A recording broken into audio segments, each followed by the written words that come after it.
Hallelujah, hallelujah. Israel മക്കൾ ദൈവത്തെ ആരാധിച്ച് വന്നിരുന്നത്, ഹല്ലേലൂയ, ദൈവത്തിൻ്റെ പർവ്വതമായിരിക്കുന്ന ഹോറേബ് പർവ്വതം, സീനായി പർവ്വതം, ഇങ്ങനെയുള്ള പർവ്വതങ്ങളിലാണ് ഇസ്രായേൽ ജനം ആരാധിച്ച് വന്നത്. ഹല്ലേലൂയ.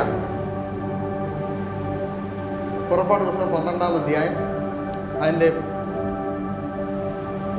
പുറപ്പാട് പുസ്തകം 19-ാം അധ്യായം, അതിൻ്റെ 12-ാമത്തെ വാക്യം. ജനം പർവ്വതത്തിൽ കയറാതെ ഹല്ലേലൂയ. അപ്പോൾ ദൈവം പർവ്വതത്തിൽ ഇറങ്ങി വരുന്ന സമയമുണ്ട്. ഹല്ലേലൂയ. പുറപ്പാട് പുസ്തകം 19-ാം അധ്യായം 3-ാമത്തെ വാക്യത്തിൽ ഇസ്രായേൽ ജനം 3 മാസം കൊണ്ട് സീനായി പർവ്വതത്തിൽ വന്നപ്പോഴാണ് അവർക്ക് കൽപ്പന ദൈവം കൊടുക്കുന്നത്. 10 കൽപ്പനയും 613 ഉപകൽപ്പനയും ദൈവം ഇസ്രായേൽ ജനത്തിന് കൊടുക്കുന്നത്. ഹല്ലേലൂയ.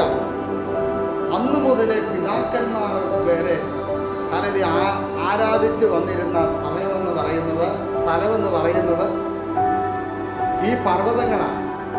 ഹല്ലേലൂയ. ഈ പർവ്വതത്തിൽ പോയി എല്ലാവരും എന്ത് ചെയ്യും? അതിന് അടിവാരത്ത് നോക്കി നിൽക്കും. കാരണം ദൈവം ഇറങ്ങുന്ന, യഹോവ ഇറങ്ങുന്ന അനുസരിച്ച് അവരെല്ലാം ഇത് കാത്തിരിക്കുകയാണ്. ഹല്ലേലൂയ. അപ്പോൾ അങ്ങനെ എന്ത് ചെയ്തു? ഹല്ലേലൂയ. പിതാക്കന്മാർ മുതൽ ആരാധിച്ച് വരുന്ന ആരാധന ഇങ്ങനെ അങ്ങ് വന്നപ്പോൾ, ഹല്ലേലൂയ, കർത്താവ് സ്വതന്ത്രൻ യോഹന്നാൻ എഴുതിയ സുവിശേഷം 4-ാം അധ്യായം അതിൻ്റെ 23-ാമത്തെ വാക്യത്തിൽ പറയുന്നു, സത്യനമസ്കാരികൾ ദൈവത്തെ ആരാധിക്കുന്നത് സത്യത്തിലും ആത്മാവിലും ആരാധിക്കണം. ഹല്ലേലൂയ. അപ്പോൾ ശമരിയക്കാരി പറയുകയാണ്, ഞങ്ങളുടെ പിതാക്കന്മാർ മുതൽ ആ മലയിലും യെരൂശലേമിലൊക്കെ ഞങ്ങൾ എന്ത് ചെയ്തു? ആരാധിച്ചു പോരുകയാണ്. ഹല്ലേലൂയ. അപ്പോൾ നോക്കിയേ, ഇവിടെ സ്വന്തം പിതാക്കന്മാർ മുതൽ ആരാധിച്ചിരുന്ന സ്ഥലങ്ങളെ പലപേരും എന്ത് ചെയ്യുന്നു? അതിനെ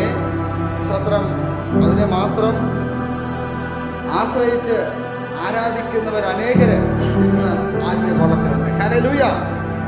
എന്ന് ദാവീദ് പറയുന്നു, ഞാൻ എൻ്റെ കണ്ണ് പർവ്വതങ്ങളേക്ക് ഉയർത്തുന്നു, പക്ഷെ എനിക്ക് സഹായം എവിടെ നിന്ന് വരും?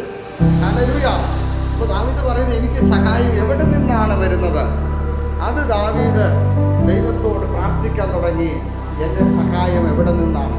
അപ്പോഴാണ് ദാവീദിന് മനസ്സിലായത്, ഇത് പർവ്വതത്തിൽ നിന്നല്ല, ആകാശവും ഭൂമിയും സൃഷ്ടിച്ച ഒരു സർവശക്തനായിരിക്കുന്ന ഒരു ദൈവമുണ്ട്. ആ ദൈവത്തെ ആരാധിച്ചാൽ മാത്രമേ നമുക്കതിലേക്ക് കിട്ടൂ. ഹല്ലേലൂയ.